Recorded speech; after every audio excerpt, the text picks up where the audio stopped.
voir les dribbles, hein. C'est comme Michael Privot tout à l'heure, tu vois, il y avait un petit dribble, comme si son dribble, ça vaut même pas niveau CFA, mec. Tu vois ce que je veux te dire? Mhm. Il faut être honnête. Faut être honnête. Alors, on va regarder. Donc, après, mec, on va pas se visionner les 2 heures. Donc, t'as pas des extraits, t'as pas des Ben, mots-clés. en vrai, de vrai, non, parce que c'est tout le truc qui est un peu intéressant, je te dis la vérité. Parce qu'en fait, au début, il y a Youssef Indy, il raconte son blabla, mec. Et après, il y a. Bon, on peut sauter la partie de Mike à la rigueur, mais il y a la partie de la Harpie qui est. Non, parce que Mike, bon, voilà, bon, blablabla, il a raconté des choses, ok, bon, il n'y a pas de souci, mais la Harpie, il est rentré un peu plus dans le détail, c'était un peu plus intéressant. Et voilà. Donc, en vrai, on peut raccourcir un peu la vidéo si on saute le passage de Mike. Et à la Harpie, un autre mec, ça c'est intéressant. Ok, vas-y. On commence déjà par le début. On va un peu accélérer. Oui, oui, bien sûr, on va pas regarder en x1, faut pas exagérer non plus. Parti. Bismillah. Salam alaikum YouTube. Salam alaikum tout le monde. Salam alaikum, bonsoir. Confirme-moi sur le chat, s'il vous plaît, YouTube. Si le live s'est bien lancé, dites-moi, dites-moi.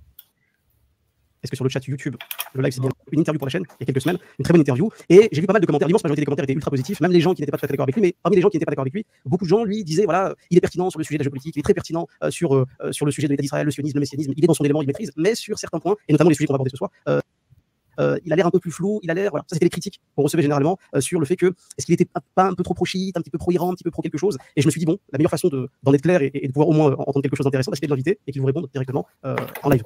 Je vais laisser le frère Youssef se Tu présenter, vois, Abou Hijra, et ensuite on va entamer le sujet, Inch'Allah. Je précise une chose, à la fin de là, l'émission, comme, juste par Barros.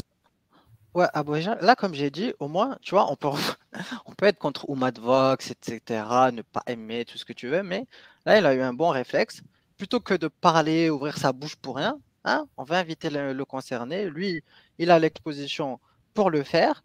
Il connaît le frère, il l'invite. Le mec, il vient en direct live. Franchement, ça, c'est pas quelque chose qu'on peut lui reprocher, contrairement à d'autres qui ont effectivement comment on appelle ça, l'audience, etc., mais qui n'invitent pas ces gens-là pour qu'ils aient une tribune. Et ça, c'est pas normal. C'est vrai. Ça d'ailleurs si tu m'entends, si tu peux relever quelques questions sur le chat, des questions qui semblent pertinentes, 3 ou 4 questions maximum, qu'on puisse, si on a le temps, les soumettre à Youssef, Inch'Allah. Donc la soirée va se passer de cette manière, Youssef va se présenter, ensuite il va parler du sujet de ce soir, c'est-à-dire le wahhabisme, l'histoire des cerveaux, le wahhabisme, ce qu'il nomme le wahhabisme et le tekfirisme. Voilà, donc, le wahhabisme, pour les gens qui connaissent un peu ce néologisme, ce serait une idéologie basée sur la pensée, les écrits d'un cheikh musulman, Mohammed ibn Abdel Wahhab, et donc il aurait donné ce mot-là, finalement, qui est très très utilisé, dont moi-même d'ailleurs je connais pas vraiment les contours quand j'y pense, et le tekfirisme, le tekfir en islam, en arabe, le tekfir c'est le fait de faire sortir quelqu'un de l'islam, c'est l'équivalent pour les chrétiens de l'excommunication, le fait de déclarer que quelqu'un n'est pas musulman, et donc il y aurait une idéologie basée sur ça et liée à peut-être la figure de Mohammed Ah ibn non, Abdel Wahhab. Abou J'imagine Hijra, que l'histoire est beaucoup plus complexe que ça. c'est pas juste une question d'excommunication. Le takfir, c'est un statut juridique. Quand tu es kafir, c'est un statut juridique, mec. Ton sang est Exactement. légal, on te fait la guerre. C'est pas juste ah oui, t'es kafir et le monde est beau, mais quand on t'excommunie, tu sors de l'église et je sais pas quoi, mec. Oui, bien Et sûr, en ça. plus, Vas-y, vas-y. l'excommunication, c'est pas, on ne sort pas de l'église. En fait, le gars là, il dit n'importe quoi. Ça veut dire que le gars, il peut rester dans l'église et fait partie des fidèles, mais il ne peut plus recevoir le sacrement.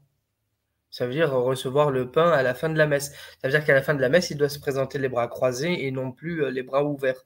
Voilà la grande différence. Donc, il faut arrêter de comparer l'islam au christianisme de manière permanente. Il n'y a pas d'équivalence entre les deux. C'est ça. En gros, l'excommunié ne peut plus célébrer, recevoir les sacrements et les sacramentaux, ni remplir les offices ecclésiastiques, ministères, ni charges, ni poser des actes de gouvernement. Voilà, c'est ça. Voilà, c'est tout. Alors, on continue. Moi, je ne suis pas un spécialiste ni de Mohamed ibn Abdel Wahhab, ni de l'Arabie Saoudite, ni du takfir, mais on va au moins entendre Youssef Indy qui lui a étudié le sujet à sa manière, avec sa méthodologie, avec ses sources, et j'espère que ça vous sera profitable. Donc, je te laisse te présenter Youssef et introduire le sujet comme tu vois. Barakallahu fik Mahdi, assalamu alaikum wa rahmatullahi wa barakatuh à tous et à toutes. Pour me présenter, donc, je m'appelle Youssef Indy, je suis d'origine marocaine, je suis né au Maroc, j'ai 36 ans, je suis chercheur, j'ai publié à ce jour 9 livres. Mes domaines de spécialisation sont l'histoire de religion, plus précisément l'histoire du messianisme, c'est son influence historique, politique et géopolitique, et aussi la géopolitique, ce sont vraiment mes deux domaines de spécialisation, mais aussi je suis politologue, c'est-à-dire que j'ai beaucoup écrit sur l'évolution politique, sociopolitique de la France. J'ai écrit des ouvrages comme Occident Islam, tome 1 sur sa jeunesse et messianique du sionisme, comme aux éditions SIGES 2015. En 2017, j'ai écrit par exemple un livre qui s'appelle La mystique de la laïcité, généalogie de la religion républicaine, paru toujours aux éditions SIGES. C'est parce qu'il a nous intéressé aujourd'hui. Le livre moins connu, il est sorti. Ça, c'est dangereux, Youssef Indy. Je ne sais pas s'il se rend compte de dire que la laïcité, c'est une religion, mec. C'est un Je pense qu'il s'en rend compte. très dangereux. Nous, on met un point d'interrogation. Hein? Est-ce que Youssef Indy se rend compte de la portée de ses écrits? Effectivement. Ah, je pense quand même. Je pense qu'il s'en rend compte. Comme Nicolas Sarkozy avait dit à Tariq Ramadan, les gars, vous êtes des intellectuels, vous devez mesurer la portée de votre plume. Ce n'est pas sérieux. Il faut mesurer la portée de sa plume. Exactement. Tout à fait. S'il vous plaît, les frères, s'il vous plaît, un peu de sérieux. Mais attends, il y a un truc moi qui me gêne là. Il a dit qu'il était chercheur. Oui. Il s'est présenté comme chercheur, donc comme universitaire. On est bien d'accord. Oui. Il laisse croire à son public qu'il est membre d'université. Ce qui n'est pas le cas, hein. Je vous rassure. Hein. Ok. Moi, je ne connais pas Youssef Indy, honnêtement. Ouais, moi, il est classé comme chercheur indépendant. Un essayiste, quoi. Voilà. Ok, pas de souci. J'ai l'impression qu'il nous fait un peu comme Idriss Aberkane. Hein. C'est ça, absolument. J'ai pas voulu le nommer. Écoute, nous ici, hein, on n'a pas le temps, mec. Donc, la salade et loukoum, les amis, la salade et loukoum. Salade et loukoum, Weber, comment ça va? Moi, j'aime bien Idriss Aberkane. Voilà, j'aime bien un peu, quand même. T'es sérieux? Ouais, j'aime bien. Ouais, sur certains points, hein, pas sur tout. Mais sur certains trucs, c'est agréable à écouter. Et comme dirait l'autre, il dit pas que des conneries, hein, comme dirait Florent Brunel. Ok. Ah, je vous ai choqué là. On en reparlera. Il y a des trucs sur lesquels je suis pas d'accord avec lui, mais il y a des trucs sur lesquels je suis d'accord. C'est quand même, c'est pas un neuneu. Moi, j'aime des gens intelligents quand même. Vous savez quoi, je vais littéralement lire un article sur Youssef Indy, parce que moi, j'aime pas ne pas connaître des gens. Donc, on va lire rapidement. Je pense que les gens aussi dans le chat, ils ont envie de savoir de qui on parle ici. Donc, Youssef Indy, après... Attends, Abou Hijra, est-ce qu'on fait, Oui. la sunna des savants, hein? Aller chercher chez les ennemis pour voir ce qu'on pense de toi? Est-ce qu'on fait cette sunna ou... En tout cas, je sais pas, nous, si on a des ennemis, je sais pas ce qu'ils vont trouver, parce que pour l'instant, mec, ils n'essayent pas trop de s'aventurer. Donc, s'ils essayent de décrypter tout ça, hein, bon, il n'y a pas de souci. Je sais pas, moi, je trouvais un site, le premier site que j'ai trouvé, Conspiracy Watch, Observatoire du conspirationnisme. Bah, écoute, Youssef Indy, apparemment, il y a un article sur toi qui est dans ce site. À toi de porter plainte si jamais il est diffamatoire. Il n'y a pas de souci. Non, en tout cas, moi, je vais me baser pour l'instant sur ça. Alors, Youssef Indy, donc né en 1985, il n'est pas encore mort, était essayiste et conférencier évoluant dans... Non, mais ça m'a fait rire, ils ont fait tirer. Bon. Donc, est un essayiste et un conférencier évoluant dans la mouvance antisémite, ok, à sa attaque directe, ok. Auteur d'ouvrages de factures conspirationnistes, il se présente comme historien et chercheur indépendant. Okay. Ah, comme la même critique que Rassoul, effectivement. Ouais. L'historien. Ouais, mais attends. Attends, chercheur indépendant, ils l'ont mis entre guillemets, c'est pour te dire hein, que ça vaut vraiment rien, c'est vraiment du bullshit, quoi. Depuis son premier livre Occident et Islam en 2015, préfacé par Jean-Michel Vernochet, par lequel il s'est fait connaître, Youssef Indy continue à développer la même thèse qui prétend expliquer la marche du monde par l'analyse du messianisme juif à travers les siècles. Le choc des civilisations. Je peux rajouter une info à Boujra quand tu oui, dis. vas-y. Donc Vernochet, là, donc ce gars-là, il est aussi connu pour être antisémite, en tout cas avoir des positions antisémites, et également pour avoir dit des diplômes qu'il ne possède pas. Voilà. on dirait que c'est le gang des mecs qui aiment bien s'inventer une vie. Ah En oui, tout en cas, tout cas. nous, on ne s'est pas inventé de faux diplômes, Non, hein, c'est Régulus? c'est ça exactement. Nous, Ah on dit si, juste attends, qu'on est. désolé, j'ai une thèse, et je suis docteur, j'ai fait une thèse Ah! sur les tabourets à 3 pieds, par rapport aux tabourets à 4 pieds.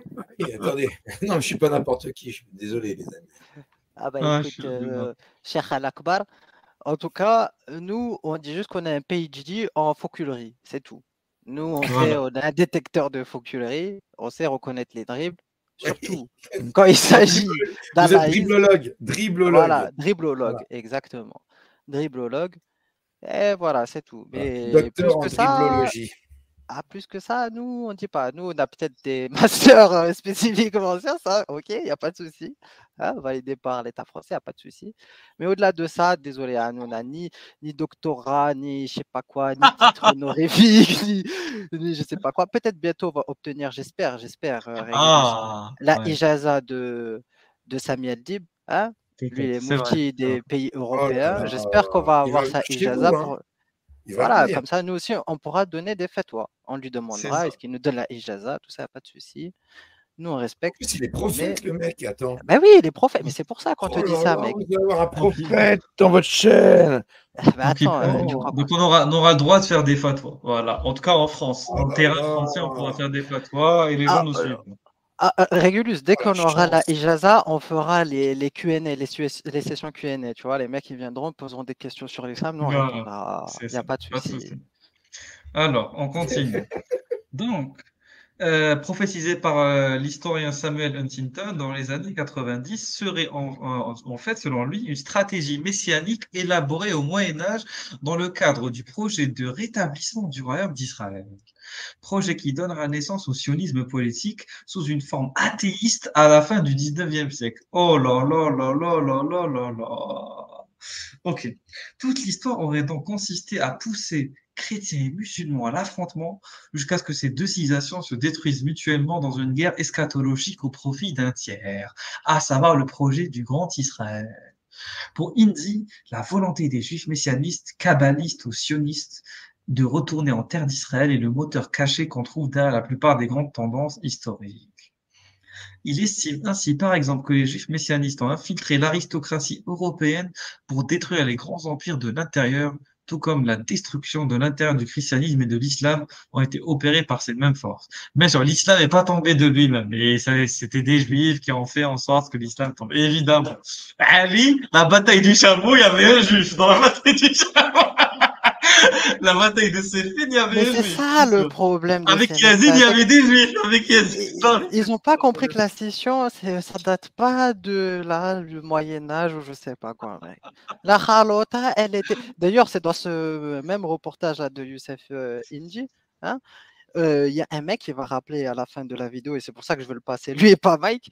Il dit une semaine après Yarabak, la mort de Momo, ils De étaient déjà Momo. en train de se faire la guerre. Yarabak. Une semaine Voilà. après, frérot. C'est pas nous qui le disons, frérot. C'est l'équipe de l'Arbi et compagnie. Frérot, une Alors, semaine, Yarabak. Une semaine, les frères. je dois vous réfuter là. Je suis obligé. Je suis désolé, les amis, mais il faut que je vous réfute parce que vous êtes en train de critiquer Samuel Huntington. Tu remontes plus haut. C'est Samuel Oui. Huntington. Et moi, j'ai toujours entendu quand j'écoute les spaces à l'époque, les spaces Twitter de Al-Jawab, et après mais les tweets de Apologia. Toujours ils disent ouais, d'après le chercheur Remington de Harvard ou de Oxford, de ce que tu voulais. Donc ils vous citent toujours des savants comme ça. Et moi, quand j'entends un nom comme Samuel Huntington, ça fait sérieux tout de suite. Je suis désolé, ça fait vraiment sérieux. Vous voyez? C'est typiquement le genre de savant que les mecs comme ça, ils vont citer. Huntington, Brimington, Huntington, toujours de Harvard ou Oxford. Donc, il t'aurait cité Abdelkader Bachir. Là, t'aurais peut-être pas. J'aurais pas cru. Non, non, mais quand tu me cites un Samuel Huntington, voyez où il était plus haut là. Huntington, là, je me dis, c'est sérieux. Très sérieux. Après, voilà, c'est- il est au-dessus. On le voit là, Samuel Huntington, dans les années 90. C'est récent, c'est moderne. Choc des civilisations. Après, il est quand même professeur des universités, le gars. Eh ben donc, oui. donc, Harvard, Oxford. Souvent, c'est les universités que tu ne connais pas. Ils ne disent pas Harvard ou Oxford. Ils te disent l'université Stanley, pas Stanbridge, mais Stanley du Connecticut. Tu vois, un truc comme ça. Attendez, les gars, on va continuer à lire. On va continuer à lire. Donc, appliquant à tous les grands événements une causalité de type diabolique. Ok. Donc, Youssef Indy attribue notamment à ces juifs messianistes la paternité de la franc-maçonnerie, du socialisme ou du réformisme islamique, à l'origine du salafisme. Bien sûr, les salafistes, c'est les juifs qui les ont créés, évidemment. Bien sûr.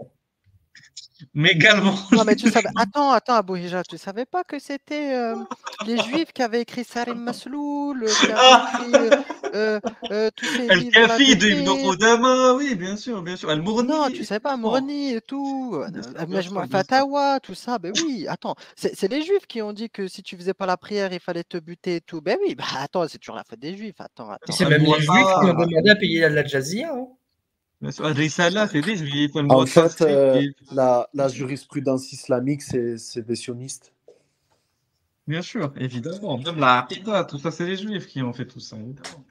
Alors, également. Bon, après, dans la Aqidah, on dit pas, Abou Hija, avec les Israéliens, mec, moi je dis pas, hein, écoute. Je dis ça, je pose ça là et je m'en vais, mec. Hein. Oui, mais à mes yeux, c'est les musulmans qui sont inspirés de la théologie juive, voilà, judaïque, que les juifs qui sont insérés ou instillés dedans, tu vois ce que je veux dire, voilà. Pour moi, c'est plus du plagiat, du pampage que de l'insertion.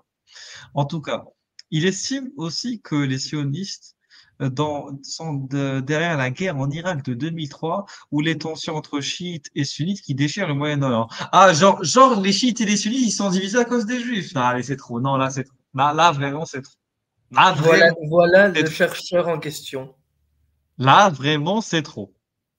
En plus, c'est l'une des plus grosses insultes que tu puisses faire à un chiite, de lui dire t'es chiite parce qu'il y a un juif qui t'a manipulé, ou dire à un sunnite t'es sunnite parce qu'il y a un juif qui t'a manipulé pour que tu te divises avec les chiites.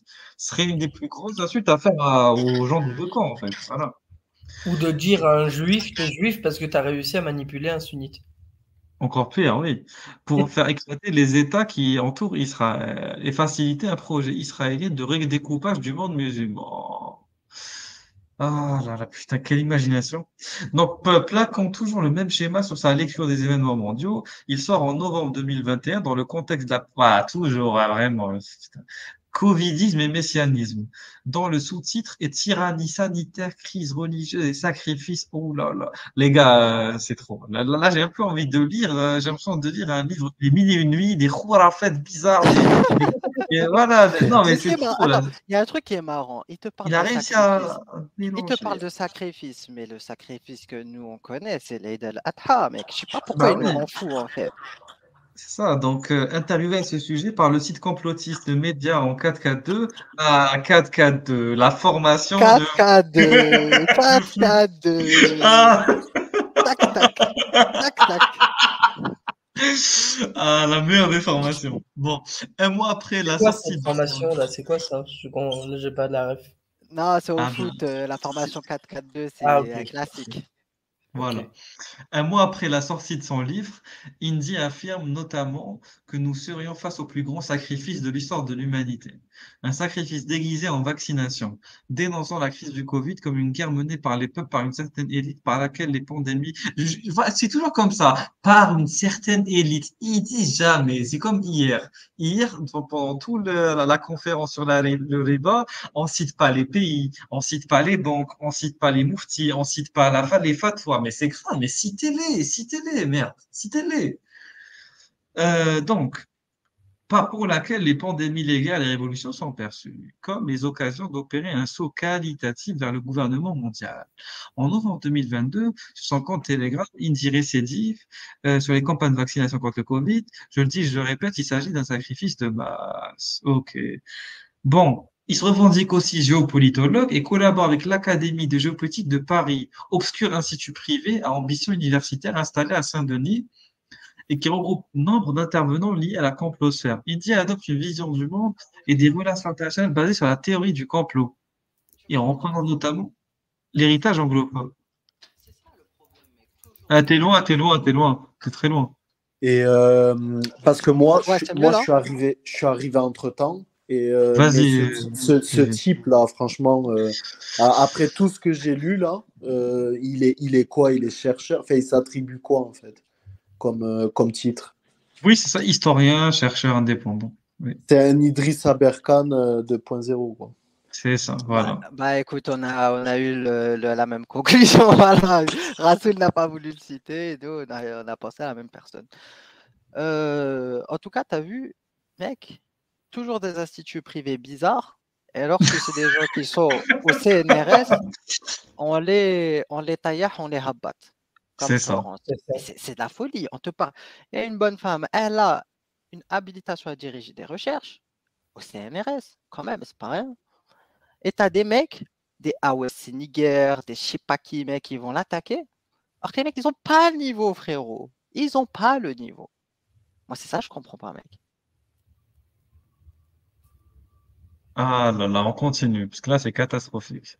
Alors, donc, ok. Alors, il dit adopte une vision du monde et la internationale basée sur la théorie du complot, en reprenant notamment l'héritage anglophobe et anti-américain d'une partie de l'extrême droite française. Il estime par exemple que la construction européenne relève d'un plan américain de la CIA pour paralyser politiquement, géopolitiquement et économiquement l'Europe et que le chemin suivi à l'heure actuelle devrait aboutir en toute logique à abolir l'État en tant que tel, cela dans la perspective d'un transfert final du pouvoir vers le Politburo de Bruxelles. Ok. Alors, concernant le terrorisme islamiste, Youssef Indy n'emploie jamais les mots d'islamisme ou de djihadisme, préférant parler de terrorisme wahhabite, qu'il décrit comme des pseudo-musulmans sous pilotage américain. Ok. En voyant cette idéologie politico-religieuse originaire de la péninsule arabique à une alliance avec l'Occident, au lendemain des attentats du 13 novembre 2015 à Paris. Il croit déceler un plan américain pour soumettre une France trop rebelle, en estimant que le soutien de la France au groupe terroriste est flagrant et que l'attentat en France a à remettre dans une perspective de plus longue durée, celle des attentats frappant l'Europe et l'Occident dans sa généralité afin de provoquer et d'attiser les flammes d'un choc de civilisation. Partisan la thèse d'une implication des Israéliens dans les attentats du 11 novembre 2001, il affirme dans une interview de 2016 qu'on sait depuis longtemps que la CIA et le Mossad travaillent conjointement pour la création des groupes terroristes. Bon, on va pas tout faire non plus, mais voilà le CV du mec. Abou Hijra. Moi, regarde, mec. Supposons que le Mossad et la CIA, c'est eux qui arment, financent, créent les groupes djihadistes, tout ce que tu veux, mec. Tout ce que tu veux. In fine, il y a bien des gens qui les rejoignent de France allant vers ces zones-là. Il y a bien des gens qui sont convaincus par le message. Moi, la question que je pose, une fois que ces structures existent, hein, que l'idéologie, elle est diffusée, tout ce que tu veux, quel contre-discours, eux, ils apportent? Parce que, au-delà de la création de Mossad, CIA, tout ce que tu veux, mec, hein, ce sont des ouvrages qui datent, frérot. Ils te sortent des ouvrages sombres. Et ces ouvrages sombres, c'est pas la CIA qui l'a écrit, c'est pas le Mossad, c'est pas les Juifs, les frères. C'est la tradition islamique arabe. Donc Youssef Indy, c'est bien gentil, il n'y a pas de souci. Mais nous, la question qu'on pose, c'est l'orthodoxie islamique, la tradition islamique. Cet héritage que vous vantez tant. Hein? Nous, c'est ça qu'on pose comme question. On s'en fout, nous, là, de la CIA, du Mossad. On n'est plus à ce niveau-là. Hein? Et ensuite, il y a ce que Rassoul m'a envoyé, c'est les formations de Youssef Indy. Alors, on va voir comment Youssef Indy se finance en partie. J'imagine que c'est pas En tant que chercheur, évidemment. qu'il a. En tant que chercheur, évidemment. Donc, il y a comprendre l'influence historique du judaïsme. Donc, formation 2019-2020 à 60 euros. Il a fait un prix, ça coûte pas 120 euros. Comprendre la naissance de la modernité, 20 euros. La naissance du protestantisme, 20 euros. Comprendre la pré-réforme du contexte socio-économique de la Renaissance, 20 euros. Donc, globalement, il y a des cours à 20 euros. qu'on comprenne. Il y a quelques cours à 60 euros. Donc, en fait, c'est 3 cours dans un coup, c'est 60, voilà. OK. OK. Donc, globalement, il fait des cours d'histoire, en fait. Et ça, ce que je comprends, c'est des cours d'histoire qu'il fait à 20 euros. OK. Le négationnisme. Voilà. Bah, OK, en tout cas, OK. ce qui est incroyable, Régulus, moi, ce qui me surprend, hein, c'est que effectivement, le fils habilillah, ça paye pas. On est d'accord. Voilà. Le mec, il a Allah, il un donne pas d'âge. travail. Je comprends, il y a des gens, il faut s'en sortir, etc. Le mec, tout travail mérite salaire. Il n'y a pas de souci, frérot. Mais 20 euros, ya Rabak. Plus cher que le Coran, ya Rabak. C'est la même logique que Mike et compagnie. Je ne comprends pas les gars, mec. Je n'arrive pas à comprendre ces gars-là. Ils savent que la communauté est galère, frérot. Ils savent que voilà, les gens, ils n'ont pas 20 euros pour se former. 20, tu regardes, tu prends 5 cours, déjà, tu as 100 balles, ya Rabak. Il y a des gens, ils n'ont même pas des sous pour acheter leurs livres à la fac, dans les écoles, et le mec, il te parle de 100 euros pour ses bouquins. Mais c'est un truc de ouf, mec. Ah non, là, c'est pas un bouquin, frérot. Là, c'est juste, en fait, tu reçois un PDF. Ouais, un PDF en plus, qu'est-ce que je te dise? C'est peut-être un bouquin au format PDF, il te dira. Mais peu importe, Allez, 20 euros. on continue. C'est l'islam politique aux éditions KA et préfacé par Hicham Kassem. Le sous-titre, c'est Saoudo-Wahhabisme, frères musulmans, réformisme, conneries et services secrets anglo-américains. Et mon dernier livre, tiens, il est là, je vais en profiter. Voilà, il vient tout juste de sortir. Il commence à arriver petit à petit. Hein. Il a la librairie Al-Bourak pour l'instant. Il va arriver dans d'autres librairies, puis la Fnac, Amazon, etc. Toujours aux éditions KA. Et comme l'islam politique, Librairie Al-Bourak. Il pourrait renommer librairie Khorafat, ce serait la même chose, mec. Ce serait la même chose. J'avoue que c'est pas crédible. J'essaie d'appeler ça librairie. Non, là, c'est trop. stratégique. Voilà. Je peux enchaîner, Mehdi? Tout à fait, Youssef. Tu peux enchaîner. D'accord. Alors, le sujet que tu m'as proposé, c'était le wahhabisme, al-wahhabiyya, et le takfirisme, takfir, excommunication, les Saouds, et donc Mohammed ibn Abdul Wahhab. Alors, je vais d'abord vous présenter un peu, parce que ça va être comme une conférence, ça va être très précis, documenté, je vais vous donner les sources à chaque fois que je vais utiliser. Donc, la première partie, ça va être une façon aussi de répondre à certaines interrogations, certains contre-arguments. Donc, la première partie, c'est origine et utilisation du terme wahhabiyya, al-wahhabiyya, le wahhabisme, en français. La deuxième partie, ce sera la vie et le parcours de Mohammed ibn Abdul Wahhab. La troisième partie, texte de Mohammed ibn Abdul Wahhab et le takfir. Puis la quatrième partie, les réponses des savants de l'époque de Mohammed ibn Abdul Wahhab et l'époque suivante, la génération suivante, disons. Et la partie 5, l'ijma, ce que c'est que l'ijma, les conséquences. Et puis j'ai aussi une annexe sur les massacres de la deuxième génération des Saoudo-Wahhabites entre 1801 et 1806. Alors, ouais, désolé, je spoil un peu. Malheureusement, à la fin du live, ça bug. On n'aura même pas sa définition du ijma. Malheureusement, et que je crois si les souvenirs sont bons. Ouais, c'est malheureusement. Tu vois, on aurait pu avoir une fameuse définition du consensus, mais c'est pas pour De toute façon, aujourd'hui. ça n'aurait pas fait consensus, sa définition. Oh mince. Oui, évidemment, pas de consensus. Non, ijma, Ah, c'est comme des toujours. Mohamed Tu connais. Bajrafil, ça. Ouais. Mais bon, c'est pas grave. Ah, dommage. Alors pour être, bon, je ne vais pas retracer toute l'histoire du wahhabisme jusqu'à nos jours. Je l'ai fait dans l'islam politique. D'autres l'ont fait aussi. Tiens, je vais en profiter pour faire de la pub pour Issam Haïti Ahla, qui a écrit un texte, un livre vraiment pointu, précis, très documenté. Texte et contexte du wahhabisme, histoire de la Darwa Nejdite et des premiers Saouds. C'est aux éditions de Nawa. Et je crois que le ministre dissout les éditions de Nawa de façon totalement arbitraire, parce que à la lecture de Issam Haïti Ahla, on ne peut pas dire qu'il soit anti-wahhabite, on ne peut pas dire non plus qu'il soit wahhabite. C'est un travail assez objectif, documenté, voilà. Puis il y en a d'autres, hein. Il y a le pacte de Najd, ou comment l'islam s'était devenu l'islam, de Ahmed Yaredissi, aux éditions Seuil, sorti je crois en Il va sortir 2017. Mein Kampf. Alors lui, il a un parti pris, c'est un laïcard. Moi, je disais, De quoi? il va proposer Mein Kampf ou pas, à un moment donné. Je pense Il pas. passe son Je temps à pense sortir pas. des bouquins, là. Mais par contre, Écoute. Ah, par regarde la contre- vidéo, vous l'avez bugué. non, c'est moi, t'inquiète. Ah, Parce qu'il a, non, pas- mais il a pas. Oui, vas-y. vous l'avez présenté comme un gros antisémite, ce mec. Il est sur la chaîne de Oumad Vox. Si c'est une vidéo que vous pouvez voir, c'est qu'elle n'est pas censurée par YouTube. Or, il se trouve Oui, bien que sûr. Oumad Vox, en ce moment, il sort juste d'une sanction de 7 jours pour propos antisémites. Ou antisémite, je crois. Hein. Je ne suis plus très sûr. Enfin, bref, il a été suspendu 7 jours. La suspension dure encore. Et là, vous, Non. vous passez une vidéo de lui où il invite un antisémite à raconter des conneries. J'espère que les gars, faites gaffe que vous n'allez pas refaire sauter sa chaîne pour une période de 15 jours avec la menace d'une fermeture définitive la prochaine vidéo à la con. Soyez serait cool, les dommage. gars. Hein? L'intégrité de la chaîne d'Oumadvox, c'est le dernier de mes soucis. Le fait qu'il garde sa chaîne Ah ou bon. pas, c'est le Ah dernier ouais, de mes soucis. d'accord. Ah, vous êtes comme ça, les mecs. Oh, bah, dis donc. En même Voilà. temps, on va demander. Mais merci de nous avoir prévenus quand même. Oui, non, mais faites gaffe quand même, parce que ce serait con. Moi, j'aime bien rigoler. Je regarde ces vidéos et je me bidonne, je pleure de rire, moi. Et vous m'enlevez Après, ça, je serais dégoûté, quoi. ah, mais non, après, nous, Enfin, on n'a fait aucun lien. Ça veut dire que chacun est responsable de l'interprétation de ouais, vous la avez lecture de la précisé biographie. que le mec était quand même un sacré complotiste antisémite qui intervient sur sa chaîne. Chacun interprète les choses comme il veut. Ouais. Alors, ça, c'est intéressant. Donc, le ministre Gérald Darmanin officialise, je suis passé à côté de cette info, officialise la dissolution de la maison d'édition ariégeoise, ariégeoise, Nawa. OK. Donc, le ministre de l'Intérieur, mais c'était quand? 2021, ok. C'est il y a 2 ans. Donc, le ministre de l'Intérieur a présenté un décret ce mercredi en Conseil des ministres, officialisant la dissolution de la maison d'édition Nawa, basée à Pamiers, Ariège.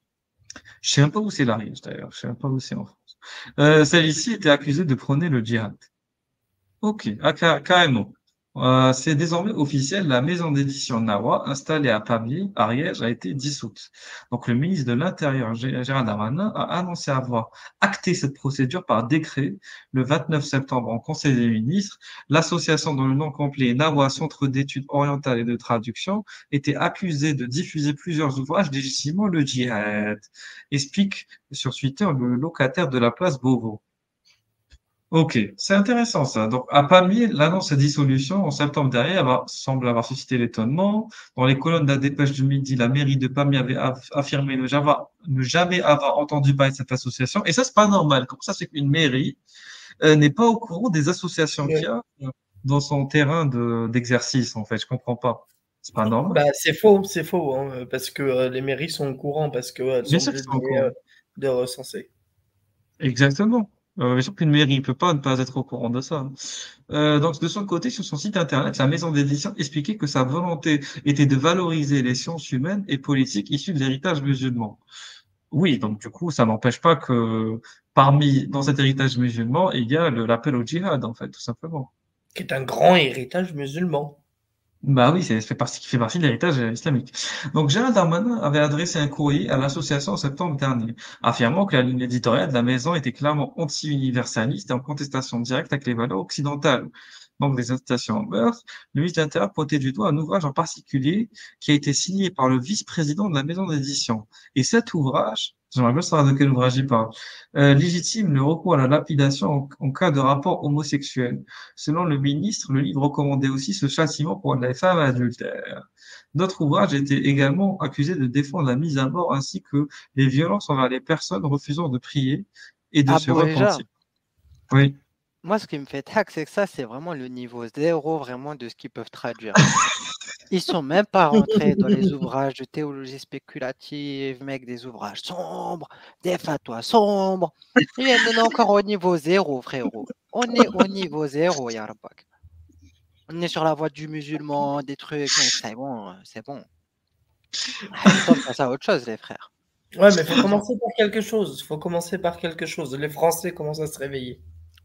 Le 20 septembre dernier, l'association a affirmé sur Twitter que les accusations du ministre reposaient quasi exclusivement sur d'hypothétiques délits d'opinion ou de croyance et qu'elles entravent la liberté d'expression et d'édition qui en aucun cas n'ont troublé l'ordre public à ce jour. Voilà la défense. Ah oui. La lapidation, ça ne trouble pas l'ordre public, voyons. Donc ça, c'est intéressant. Donc ça, c'est le décret de dissolution d'une association. Parce que moi, j'aimerais savoir comment ça se passe. Donc, sur le rapport du Premier ministre, vu de la Convention européenne de sauvegarde des droits de l'homme et des libertés fondamentales, articles 10 et 11, Code monétaire et financier, Code des relations avec le public et l'administration et Code de la sécurité intérieure. Voilà. En fait, nous, on s'attarde jamais sur ce genre de choses. Mais c'est important de savoir comment ça se passe d'un point de vue politique et juridique. Donc, voilà comment un décret se formalise. D'ailleurs, le président de la République sur le rapport du Premier ministre, parce que bien sûr, un ministère peut pas agir avec une telle portée sans l'accord du président. Bien sûr que Macron était au courant. Donc, ensuite, il y a les textes de loi. D'ailleurs, d'abord, il y a la Convention européenne, c'est le premier texte qui est invoqué. Ensuite, le Code monétaire et le Code des relations publiques administratives et le Code de la sécurité intérieure, avec les articles et les alinéas. Ensuite, vu les statuts de l'association qui ont été déclarés telle date, sous tel numéro, vu le courrier notifié par voie administrative. En fait, ce que j'aime bien, voilà, c'est très protocolaire, mais c'est radical. Avec tout ça, il faut contester sur le fond. Il n'y a pas de oui, ça va contre la liberté d'expression. Oui, mais l'expression, elle est bornée, en fait, par tout ce qu'on a vu ici. Code des relations, code monétaire, code de sécurité, convention européenne. Donc, il y a des limites, en fait, à la liberté d'édition et à la liberté de croyance. Et bien sûr qu'il y a des délits d'opinion. Bien sûr que là, c'est pas n'importe quelle opinion qui peut être énoncée et publiée, publicitée. Évidemment que oui. Bien sûr qu'il y a des délits d'opinion. Et puis quoi encore? C'est-à-dire qu'on peut avoir n'importe quelle opinion et la crier comme ça dans la rue, ou la publier dans un livre, l'éditer et la propager. Normal. Non, un pays pour être porteur de valeurs, il ne peut pas se permettre de favoriser des valeurs antinomiques et antagonistes à cette dernière. C'est stupide de dire ça. Bon, on va pas tout lire, mais je voulais juste, j'étais curieux de voir ce qu'il y avait. Ok, ça marche. La suite, c'est quoi? Ok, bon. Vraiment, il détaille le pourquoi du comment, etc., etc. Attends, j'ai juste cherché quel livre. Il le dit pas. C'est train d'études. Dans l'ouvrage Texte politique, tome 2. Ok, il y a vraiment un ouvrage qui s'appelle Texte politique, tome 2. Pourquoi Jésus doit-il revenir? Texte politique d'Ibn Taymiyyah. Voilà, toujours le même mec qui revient dans toutes les vidéos. C'est du délire, mec. C'est du délire. Ruyen, je sais pas si t'es Ruyen. Weber, je sais pas si t'es toujours là, mais il y a un nouveau terme qu'il faut mettre à la mode entre apostats. T'es là? Je sais pas s'il est là. Bon, parce Ouais, qu'il est on est parti. là, mec. Parce qu'il répond pas. En tout cas, je lui dis, il m'écoutera. Il y a tu connais le point, vous connaissez tous le point Godwin. Voilà, vous connaissez le point Godwin qui consiste au cours d'une conversation, on mesure le temps au bout duquel on va citer Hitler et la Seconde Guerre mondiale et le régime nazi. Ok? Ben là, il y a le point Ibn Taymiyyah, que j'appelle le point Ruyen. Okay, moi, je l'ai appelé le point Ruyen parce que c'est Ruyen c'est le premier qui a eu l'idée. Donc, dans une conversation autour de l'islam, ça consiste à toujours, à un moment donné, trouver Ibn Taymiyyah. Voilà, c'est le point un peu de Halloween. Voilà. Halloween, en fait. Comment ça? Halloween. Halloween.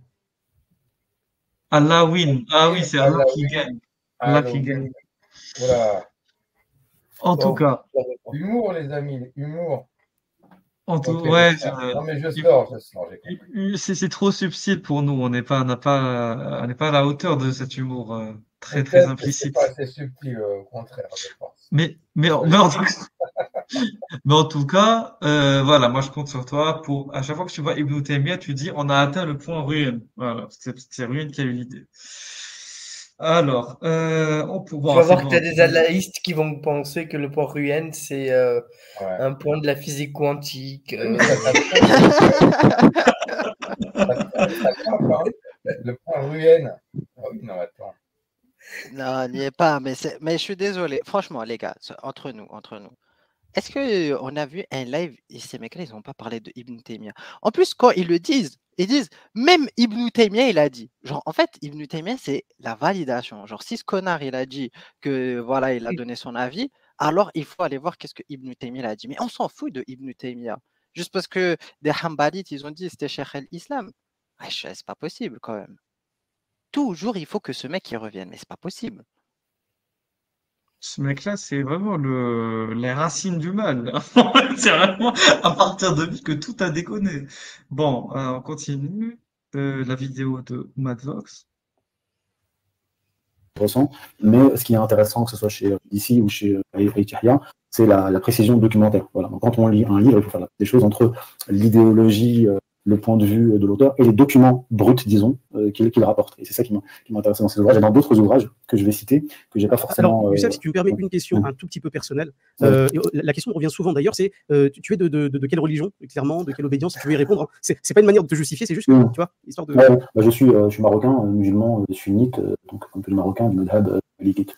Voilà, donc je suis né au Maroc, j'ai grandi dans cette confession-là. Voilà. Mais si tu veux, on pourra y revenir après, parce que je pense que cette question est due à un positionnement par rapport à mes analyses géopolitiques du Proche-Orient. Par rapport au Hezbollah, par rapport Les analyses. Mais quel est le rapport, ya Rabba? Quand le gars, on lui demande quel est son madhab, quelle est sa aqida, il te dit le rapport, c'est avec la géopolitique. Mais ça n'a rien à voir, mec. Ça n'a strictement rien à voir.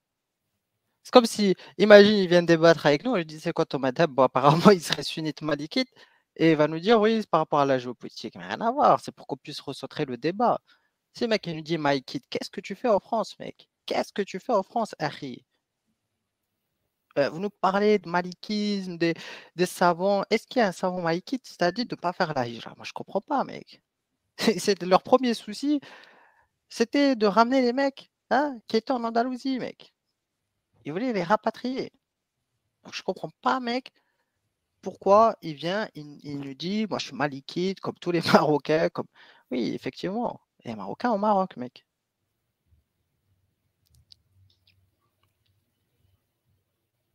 Iran, et le fait de dire, par exemple, pour y revenir, que eux sont les ennemis d'Israël et des États-Unis et que eux-mêmes sont en pointe en fait dans le combat contre Israël. Il n'y a pas que des chiites, il y a aussi des sunnites. Les djihadistes islamiques en Palestine, Hamas en Palestine, ne sont pas des chiites à ce que je sache. Et en plus de ça, ils reçoivent du soutien de la Syrie, du Hezbollah et de l'Iran, pour autant qu'ils se sont convertis au chiisme. Voilà. Donc toi, tu fais vraiment la part des choses entre tes analyses, les analyses géopolitiques et ta propre croyance et ton positionnement spirituel. Ça, c'est souvent les gens, quand ils entendent un discours qui est souvent un peu pro-Iran, pro-Bachar al-Assad, etc., ils font le lien en disant, tiens, si tu prends position géopolitiquement pour tel parti, donc forcément tu partages leur religion, leur idéologie, etc. Donc ça voudrait dire que tu crois au 12e imam caché. Alors que ça n'a rien à voir. Par exemple, moi personnellement, je ne crois pas que l'imam al-Mahdi soit le 12e imam caché, donc occulté et qui apparaîtrait. Ça, c'est une des croyances fondamentales du chiisme du haut-décimain, par exemple. D'où son nom. Et je n'y crois pas. Alors certains vont dire il fait de la taqiyya ou je ne sais quoi. Mais il faut faire très attention quand on va sur le takfir, sur le fait de qualifier un frère d'égaré ou de mécréant, parce qu'il y a un hadith, et je vais vous le rappeler pour ceux qui ne le connaissent pas ou ceux qui l'ont mis de côté ou qui l'ont occulté, c'est si un frère dit à son frère musulman qu'il est mécréant, l'un des deux l'est nécessairement, et il sera traité comme tel. Voilà. Et donc la prudence avec le takfir. Il faut être très très prudent, très très prudent. Et un autre hadith dit la suspicion est le premier des mensonges. Voilà. Quand on suspecte quelqu'un sans aucune preuve, on est déjà dans le mensonge. Donc il faut faire très attention. Parce qu'on aura tous à rendre des comptes. Alors, donc je commence. On t'écoute avec attention. Dis-nous. Alors, sur l'origine et l'utilisation du terme wahhabien.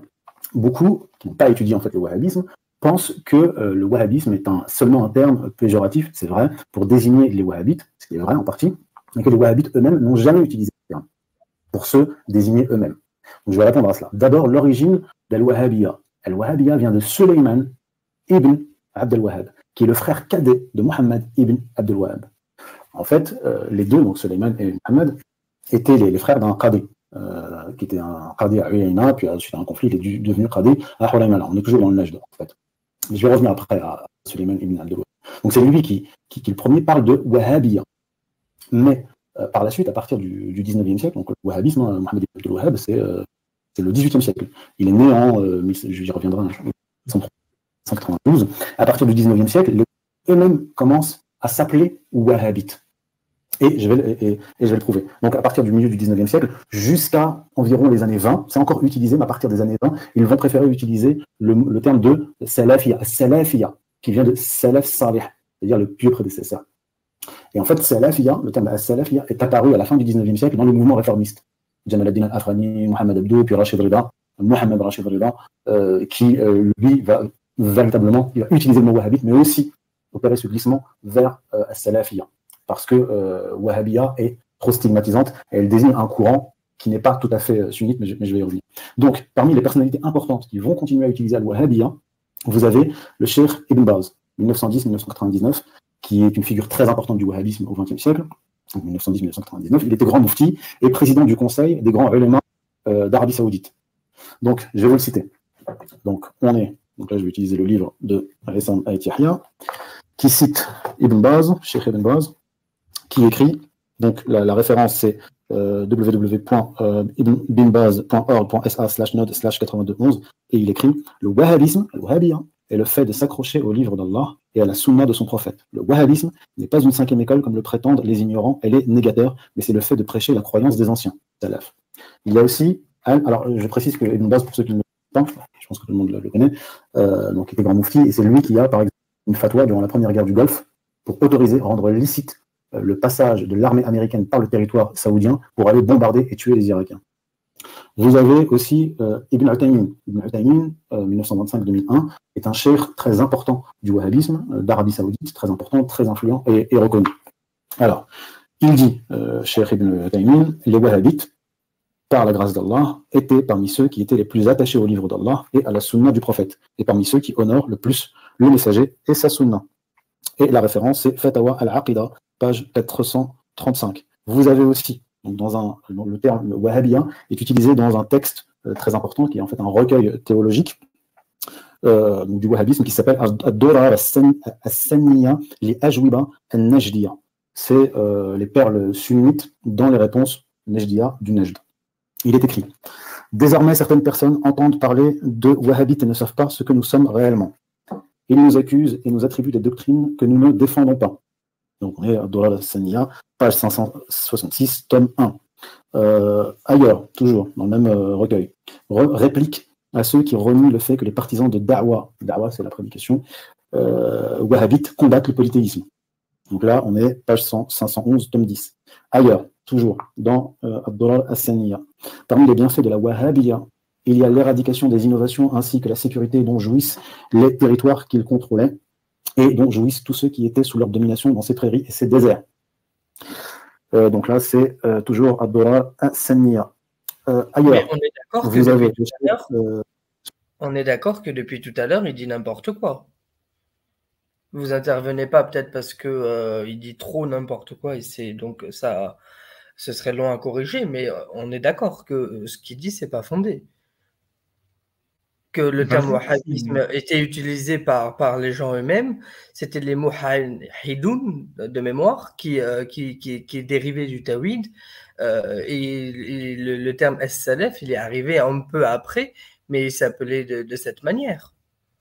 Je ne sais pas ce qu'il raconte là. Je comprends. Nous, en fait, Salafi, Wahhabi, tout ça, on s'en fout, mec. Au-delà des appellations, mec, nous, ce qui nous intéresse, c'est quel message il porte, en fait. Et en fait, au-delà de tout ce blabla, hein, la question c'est comment les gars ils réfléchissent. Est-ce qu'ils ont un madhab, est-ce qu'ils ont une aqida, très maliki, wahhabi ou salafi, appelle-le comme tu veux, c'est pas la même méthodologie, c'est pas la même approche. Il va suivre, il y en a qui suivent des madhabs, d'autres ils suivent pas de madhab. Nous, c'est ça qui nous intéresse au final. Et surtout lorsqu'ils énoncent leurs croyances, parce que le problème, nous ce qu'on dit, c'est que il te parle de aqida et tout. Mais au-delà de la aqida, il y a des choses implicites qui ne sont pas dites. Par exemple, et c'est pour ça que nous, on insiste sur la bataille du chameau, sur les embrouilles entre les compagnons, etc. Parce que ça fait partie de la aqida aussi. C'est ça que les gens ne comprennent pas. C'est pas juste, ah oui, il faut croire en Allah, le prophète, les anges et oui, les arcanes iman. Ouais, d'accord, très bien. Mais au-delà de ça, il y a plein d'autres choses. Et d'ailleurs, même Ibn Taymiyyah, dans ses Majmu' Fatawa, il te dit, mec, si le gars, par exemple, il te dit, oui, le Allah, il n'est pas assis sur un trône, on le bute. Si le gars, il te dit, oui, il dit pas ci, il dit pas ça, on le bute. Si, voilà, donc au bout d'un moment, la aqida, c'est pas juste comme ça, quelque chose dans le vent. Et parce que derrière, il y a la notion de koufr. Mais nous, au-delà de tout ça, ce que nous, on dit, c'est qu'ils sont prisonniers du logiciel sunnite. Avec cette question d'excommunication, d'orthodoxie. Ah oui, nous, on est dans la voie juste, tac, on a le droit de vous oppresser, blablabla. Nous, on n'est pas dans ça, en fait. Alors que peut-être que dans d'autres hérésies, comme par exemple, je ne sais pas moi, les philosophes, etc., même s'ils restaient des musulmans et qui menaient le djihad et tout ce que tu veux, il y avait quand même plus d'espace, en tout cas, hein, pour une altérité. Mais bon, une altérité dans l'islam, dans tous les cas, ça reste difficile. Mais avec des dribbles, pourquoi pas? Why not? Mais la question, c'est quel message tu portes? Et je suis désolé, quand le mec il vient, il se présente comme un malikite, déjà tout le blabla d'ouverture de tolérance, nous, on sait que c'est du bullshit. Nous, on sait que c'est du bullshit. Oui, bien sûr. Donc, c'est pour ça qu'on demande la aqida, le madhab. Parce que si un mec il vient et nous parle à partir d'un certain madhab, ah gars, ta portée, elle est assez limitée. Hein. Elle est assez limitée dans ce que tu vas pouvoir invoquer, argument, tout ce que tu veux. Ok. Sulayman ibn Sahman, donc décédé en 1935, qui a écrit plusieurs ouvrages où le terme Wahhabiyya est utilisé, même dans les titres. Et vous avez aussi le cheikh Saad ibn Hamad ibn Atiq, de la même époque, la première moitié du XXe siècle, qui écrit Na'am, nahnu Wahhabiyya Hanifiyya. Oui, nous sommes des Wahhabites purs, Hanifiyya. Et c'est toujours dans Ad-Durar as-Saniyya. On va continuer. Alors oui, comme je vous disais, c'est à ce moment-là, donc années 20, années 30, que est abandonné en fait le terme de Wahhabiyya au profit de Salafiyya. On le retrouve toujours dans ce fameux recueil.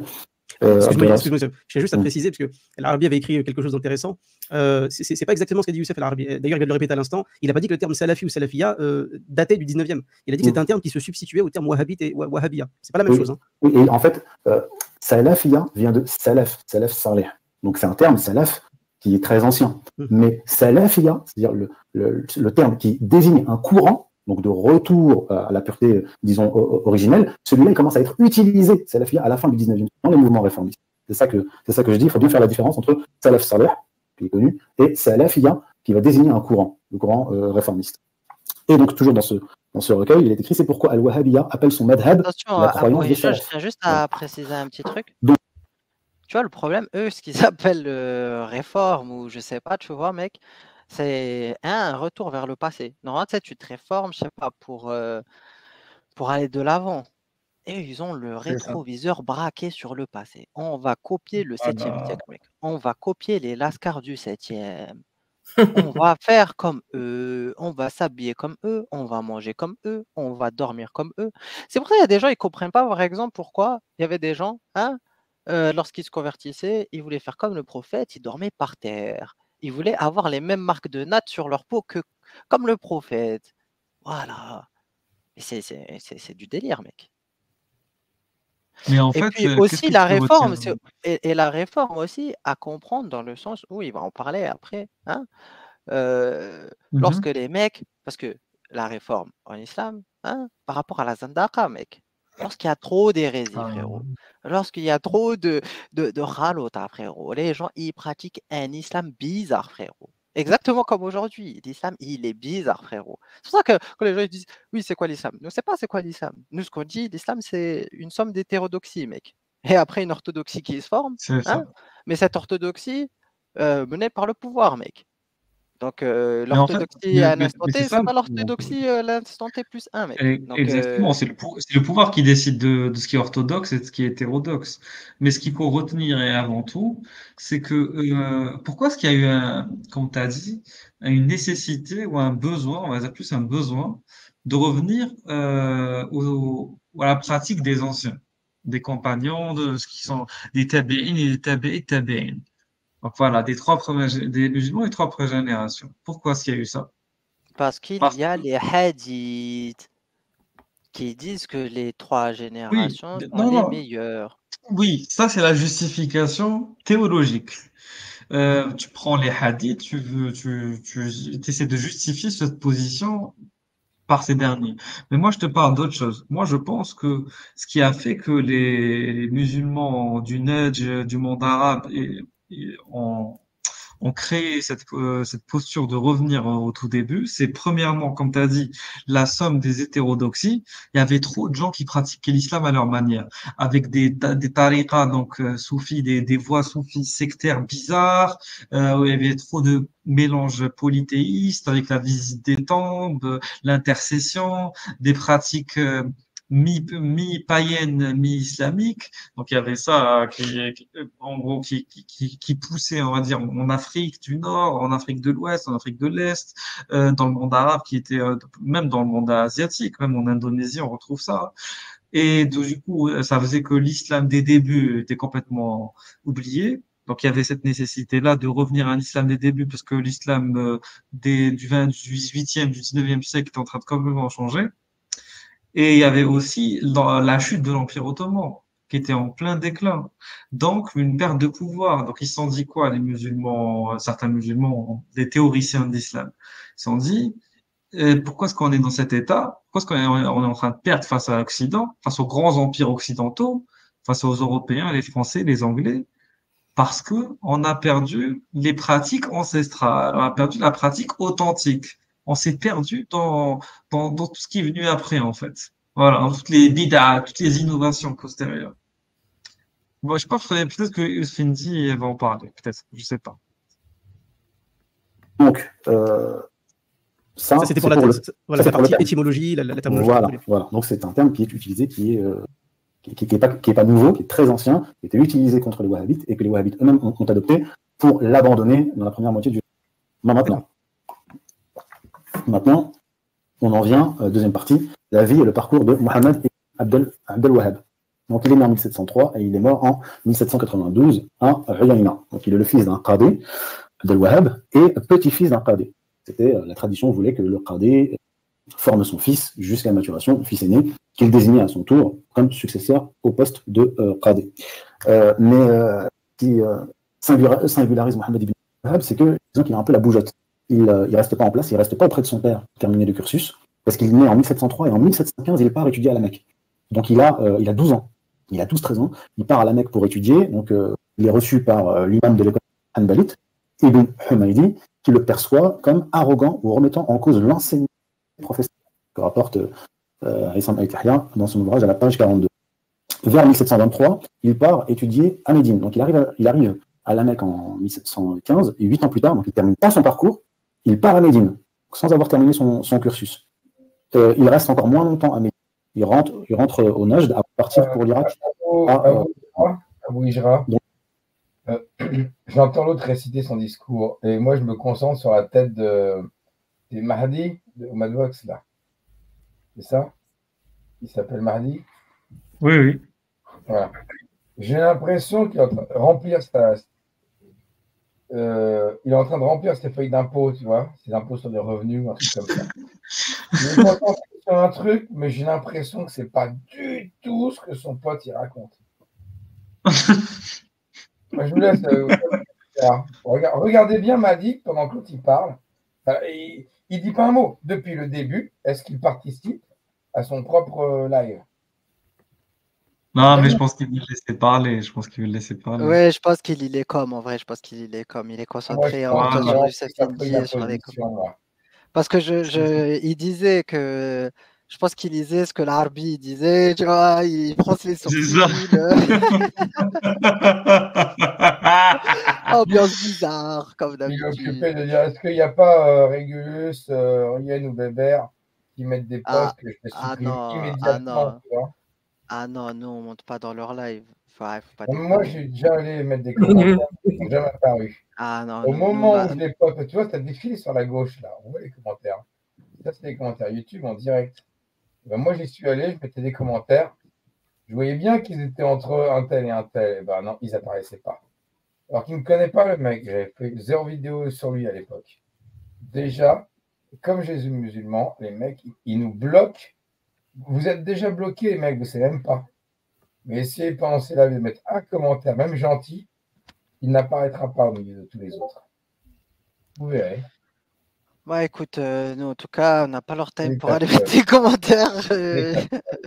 Nous, on a juste le time pour faire des lives. Hein, et après, au-delà de ça, on peut pas plus. Désolé. Mais bon, moi, je maintiens qu'il surjoue un air un peu sérieux et concentré. Tu ne peux pas tenir quand quelqu'un parle, n'importe qui parle de trucs très intéressant. Il y a toujours des moments où tu vas regarder à droite, à gauche, tu vas faire autre chose. Même si tu es concentré, que tu écoutes, mais l'expression du visage, elle n'est pas tout le temps figée comme ça, en mode as vu un sourcil mi-levé, mi-baissé, là. De toute façon, je suis concentré. Or, lui, le Oumad Vox, il est en permanence, son visage est figé en mode concentration extrême. Depuis le début, c'est impossible à tenir. C'est le mec qui se concentre pour rester concentré. C'est-à-dire qu'il ne comprend rien à ce que son pote il dit, en fait. Il fait qu'un jeu d'acteur. À mon avis, il ne comprend rien de ce qui se passe. Regardez bien. Hein. Mais de toute façon, c'est normal que. La tête de Madvox, là, c'est clairement un mec qui ne comprend rien et qui surjoue le mec intéressé et concentré. Mais pardon, Rassoul. Je disais, c'est normal qu'ils ne comprennent pas grand-chose parce qu'il ment beaucoup, là, le chercheur indépendant antisémite. Mais j'attends de voir jusqu'où il veut aller. J'attends de voir jusqu'où il va se faire battre.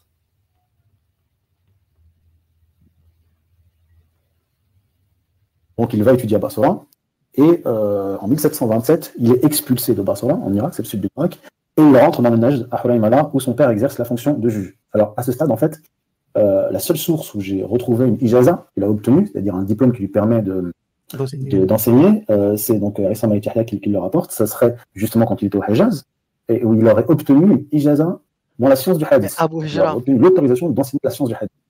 Et je dis, moi, il y a un truc qui me fait marrer. Il te parle de ijaza, de shkoupi, de je sais pas quoi. Mais dans tous les cas, quand bien même les mecs, ils ont des ijaza, est-ce que vous les écoutez? Ils s'en foutent, mec. Là, il est en train de raconter un truc, une anecdote, Zama pour discréditer Abdelwahab. Après, il n'y a pas de souci. Hein. S'il n'a pas obtenu de ijaza, il n'a pas obtenu de ijaza. Moi, qu'est-ce que tu veux que je te dise? Mais des imams autodidactes, c'est pas les premiers, c'est pas les derniers. Albanie, Albanie, c'est quoi ça, ijaza? C'est quoi Ah ça, oui. ijaza? Voilà, j'allais venir à Ah, Albanie. ça, C'est quoi ça, ijaza, mec? Il y en a d'autres, mec. Donc, c'est quoi leur ijaza? Je comprends pas, moi, mec. on continue.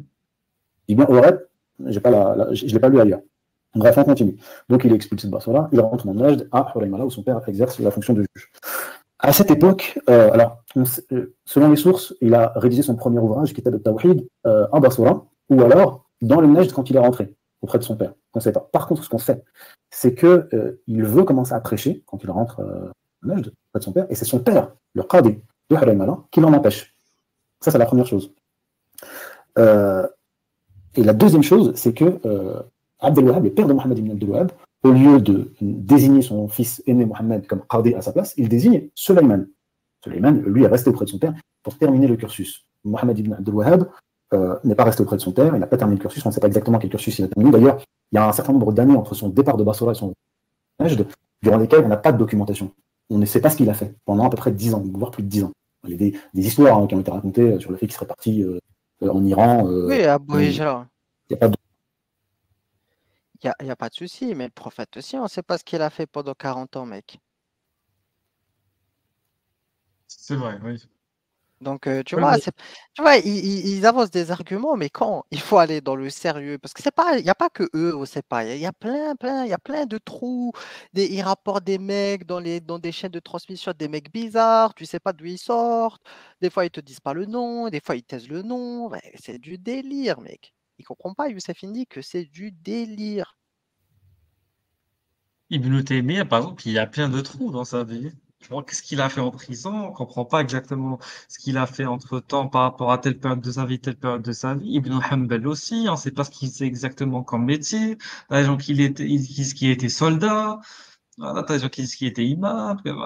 T'as raison, il y a plein de trous par rapport dans l'histoire, dans les biographies de plein de compagnons, de plein de tabi'in, de plein de savants, de salafs. Donc, tu vois, moi, le problème, c'est que là, non, dire qu'il y a des trous, il n'y a pas de souci, tu vois.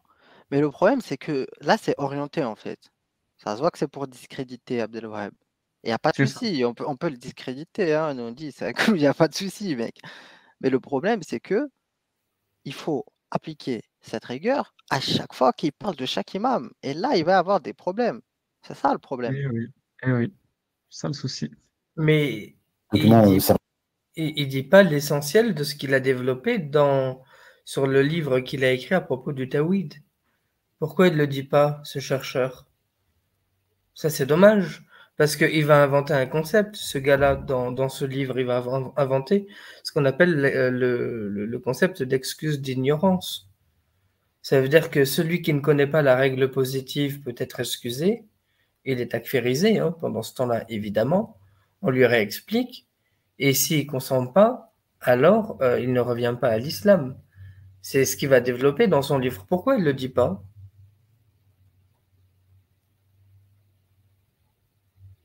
Je ne sais pas. Bah, on pose la question, on met un point d'interrogation comme d'habitude.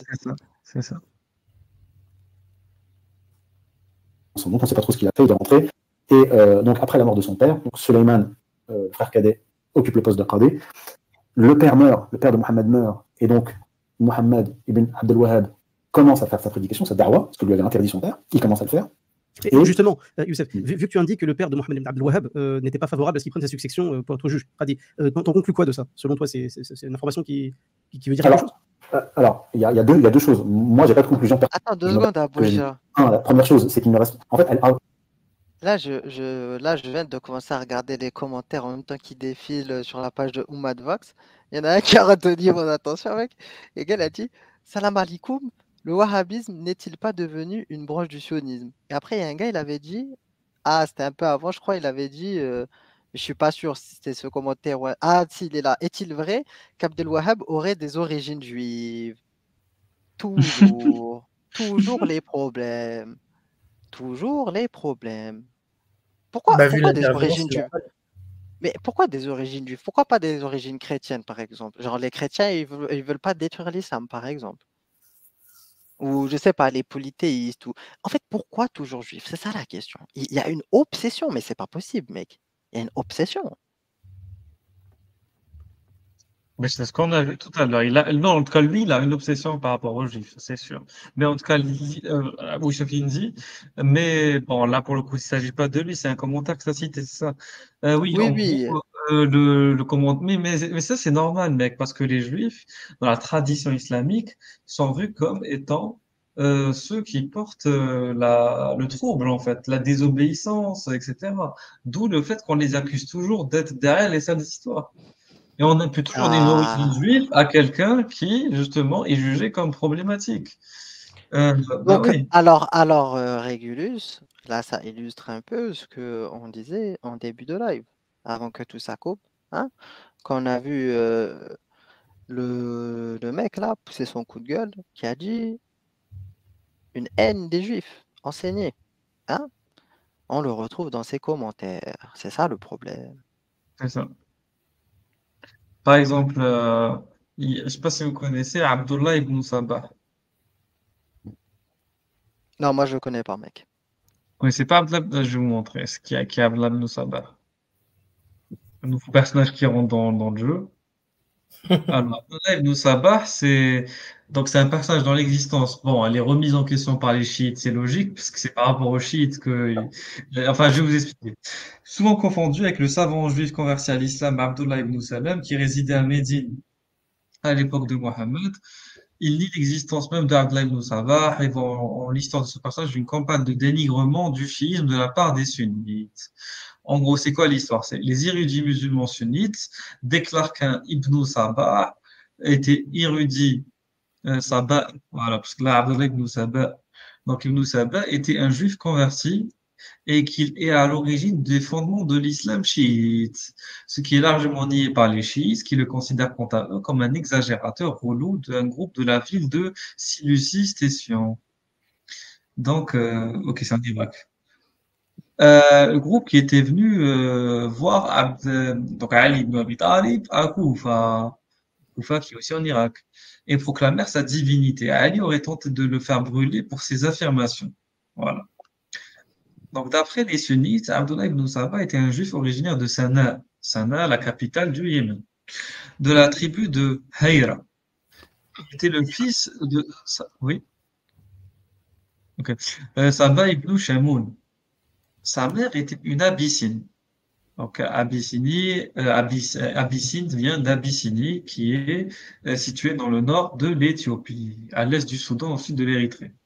Appelée Saouda. Il aurait prétendu se convertir à l'islam durant le califat de Uthman ibn Affan, le troisième calife. des insurgés vers l'Égypte, à leur tête Abdullah al-Rafiqi et Ibn Sabah, pour contester le refus de Uthman ibn Affan de limoger son demi-frère. Abdullah ibn Sabah de la gouvernance, excusez-moi, Abdullah ibn Abi Sahab. Vous connaissez Abdullah ibn Abi Sahab de la gouvernance de l'Égypte. Ceux-ci essayèrent de rallier Ali à leur mouvement, mais il les renvoyait en Égypte. Sur le chemin du retour, les insurgés interceptèrent un message portant le sceau de Othman, mais ressemblant à l'écriture de Marwan ibn al-Hakam. Cette lettre était adressée au gouverneur d'Égypte, lui enjoignant d'exécuter les insurgés à son retour. Il décida de retourner à Médine, où il fut resté, malgré le refus de Ali, jusqu'à l'assassinat du calife. Voilà, donc il y a des histoires sombres autour de ces gens-là. Apparemment, ils vont te dire, selon les références historiques sunnites, Ibn Sabah qui incita les musulmans à tuer Uthman, il fait également subir beaucoup de dégâts aux armées de Ali de Muawiyah, qui furent adversaires pendant la bataille du Chameau, forçant les deux belligérants à livrer bataille, etc., etc. Donc Ibn Sabah est considéré par la théologie sunnite comme le fondateur de l'islam chiite, bien que la cause de son extrémisme est considérée par les chiites comme une accusation sans fondement. Pour les sunnites, l'apôtre Paul et Abdullah ibn Sabah sont vus comme des crypto-juifs et ont infiltré le christianisme et l'islam pour les détruire de l'intérieur. Voilà, voilà. Maintenant, on peut continuer. Je sais pas si vous êtes là. Bon, personne ne parle. Yes, on continue, mec. Ça me permet de préciser quelque chose. C'est qu'en fait, à l'époque, c'était pas comme aujourd'hui. L'enseignement traditionnel pour devenir un savant, a fortiori pour devenir un juge, un qadi, il fallait rester avec son maître ou des maîtres. Ah ouais, j'ai. Parce que les gens à l'époque n'avaient pas des bibliothèques. Ah, tu vois ce qu'il dit pour devenir Qadi, mais ce qui, je sais pas si Youssef Indy le sait ou je sais pas si c'est une erreur de sa part, mais on s'en fout du Qadi. Le Qadi, c'est pas le truc le plus haut. C'est quand c'est d'être Mufti, mec, c'est eux qui font le poids. Il a rien compris au scénario, mec. Il a rien compris au scénario. Depuis tout à l'heure, il nous insiste, tu le Qadi, le ceci, le cela. Mais depuis le début, on te parle de Salim Masloul. Pourquoi Ibn Taymiyyah, il a écrit justement Salim Masloul? Parce que le Qadi ne voulait pas appliquer la loi, ya Rabba, qu'il a dû lui faire un rappel à la loi. Il a dû lui expliquer la vie à ce Qadi. Il n'a rien compris au scénario, Youssef Indy. C'est la folie, mec. Comme aujourd'hui chez nous. C'est-à-dire que la bibliothèque, c'était ton maître. Tu vois, à l'époque, les gens n'avaient que quelques ouvrages à disposition. C'était très difficile, en fait, d'être autodidacte. D'autres disent qu'il aurait eu à disposition que 5 ouvrages, Mohammed ibn Abdul Wahhab. Donc ça, c'est la première chose. Il n'a pas terminé le cursus. Donc, il n'a jamais reçu de validation pour devenir qadi. Il a voyagé, c'est quelqu'un qui a beaucoup voyagé. Et la deuxième chose, c'est que son père l'empêche de faire de la da'wah. Ça veut dire soit que le contenu de la da'wah s'opposait à la croyance sunnite traditionnelle partagée par tout le monde, ou bien, ce que suggère Rissam Al-Yahya, c'est que son père aurait su que la prédication de son fils Mohammed allait causer des troubles et des problèmes, ce qui va se passer d'ailleurs par la suite. Mais j'y reviendrai plus tard, je citerai un autre savant qui mentionne le père, parce qu'il y a des sources. Ouais. J'ai justement demandé est-ce qu'on a des sources de ça, ou c'est juste des hypothèses sur... Que son père l'a empêché de... non, pas qu'il l'a empêché, mais que sa darwa était potentiellement contre la doctrine de l'époque établie, ou dangereuse ou... Alors là-dessus, je renvoie à une très très longue conférence du cheikh Islam ibn Ahmed, qui est arabophone et francophone. Il a donné une conférence qui dure, je crois, 10 heures, en 34 parties de 20 minutes environ. Elle est sur YouTube. Vous tapez Islam ibn Ahmed. Alors lui, c'est un ancien wahhabite qui a été formé par son père, qui est un cheikh, je crois, en Algérie. Puis il est parti en Arabie Saoudite, il a suivi un cursus en Arabie Saoudite. Donc c'est quelqu'un qui connaît très très bien le wahhabisme de l'intérieur, beaucoup mieux que moi. Et durant ça. J'aime bien comment il fronce les sourcils. Bébert, il a raison. Jusqu'ici, je ne le regardais pas. Mais quand il a dit Islam ibn Ahmed, comment il a froncé les sourcils. Il a dû se dire, attends, je comprends pas. Lui, c'est un chercheur, il me parle de Islam ibn Ahmed, mais Islam ibn Ahmed, il fait pas le consensus au sein de la Oumma. Pourquoi il me parle de Islam ibn Ahmed? Attends, je comprends pas, mais je comprends Islam ibn pas. Ahmed qui a dit que Arafat était une montagne Tinder, qui a dit que Médine, il y avait un quartier LGBT à Médine. Nous, il n'y a pas de souci, parce qu'on arrive à suivre le délire de Islam ibn Ahmed. Mais il y a des gens qui n'arrivent pas à suivre le délire. Il y a des gens qui ne savent pas que le mec, il est sombre, qui connaît des ouvrages sombres, mais il ne peut pas tout dire. Non, ça va faire la fitna. En fait, Islam Ibn Ahmed, c'est exactement ce qu'il est en train de raconter là, Youssef Indy avec le Qadi. Effectivement, en fait, c'est pas les premiers et les derniers à le dire. J'arrive pas à retrouver, à mettre la main sur cette vidéo, mais peut-être que Bébert, il la connaît là. En tout cas, Samir, c'est sûr, faudrait que je lui demande.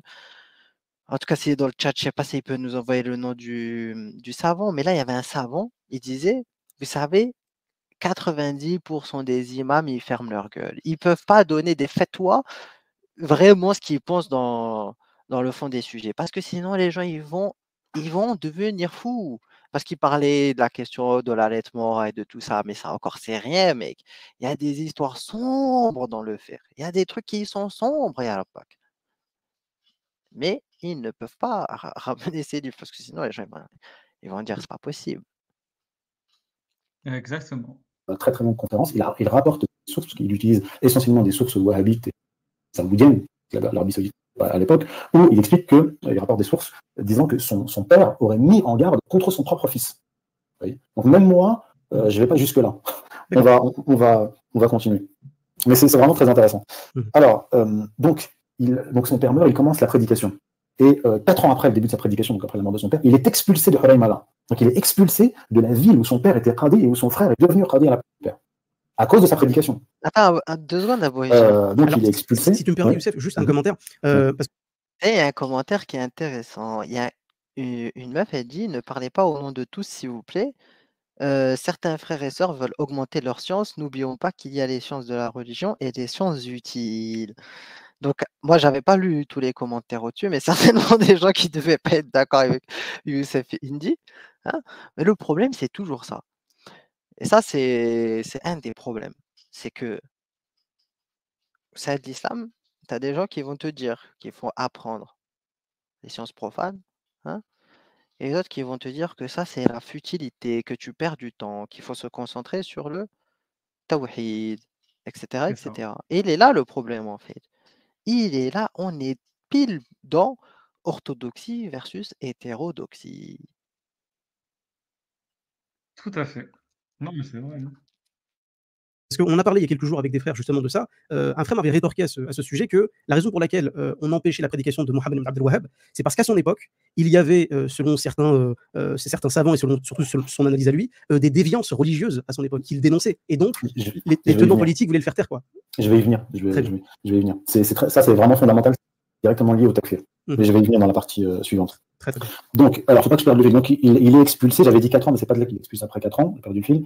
Donc, il est expulsé de Huraymala et il va à Uyayna et il s'allie au chef d'Al-Uyayna qui s'appelle Uthman ibn Muammar. Et en fait, il ne faut pas oublier que lui, il est né à Al-Uyayna. Et son père a dû quitter Al-Uyayna à cause justement des chefs de cette commune. Donc, ensemble, ils s'allient, ils commencent à détruire des supposément vénérés, ils détruisent des sépultures, dont la tombe de Zayd ibn al-Khattab, qui est le demi-frère de Omar ibn al-Khattab, compagnon du prophète, et deuxième calife. 4 ans plus tard, Uthman ibn Muammar, demande à Mohammed ibn Abdel Wahhab de... Tu vois, ils ont détruit des tombeaux, ils ont détruit des statues. Ça, c'est la mode hambalite. Ils aiment trop faire ça. C'est la Ils aiment trop faire ça. Détruire le patrimoine culturel et historique. Voilà. C'est horrible, mec. C'est horrible. Et d'ailleurs, on retrouve ça chez qui? Parce qu'en fait, il y a eu des califes mu'tazilites. Et après le calife mu'tazilite, en fait, il y en a eu 3. Et le 4, donc, il y a eu Ma'moun, Mu'tazim et Al-Wathiq. Et après Al-Wathiq, c'était la fin du califat mu'tazilite, il y avait Al-Mutawakkil. Et le Mutawakkil, il est très connu parce qu'en fait, lui, justement, il a mis fin au califat mu'tazilite, justement. Et il a suivi la tendance sunnite, traditionnaliste, hanbalite. Voilà.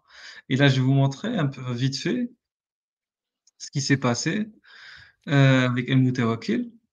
Donc, Al-Mutawakkil, il a fait quoi? Donc, Al-Mutawakkil, donc voilà. Donc, Ja'far Al-Mutawakkil, ibn Al-Mu'tazim, Billah, ibn Harun Rashid, ou Al-Mutawakkil est né en 822 d'une esclave nommée Shaja'a, et le 10e calife abbasside, il succède à son frère Al-Wathiq et règne jusqu'à son assassinat par un soldat turc aux ordres de son fils Al-Munfasir. Alors, il rejeta le mu'tazilisme et il imposa la traduction sunnite du Coran incréé, donc le hanbalisme.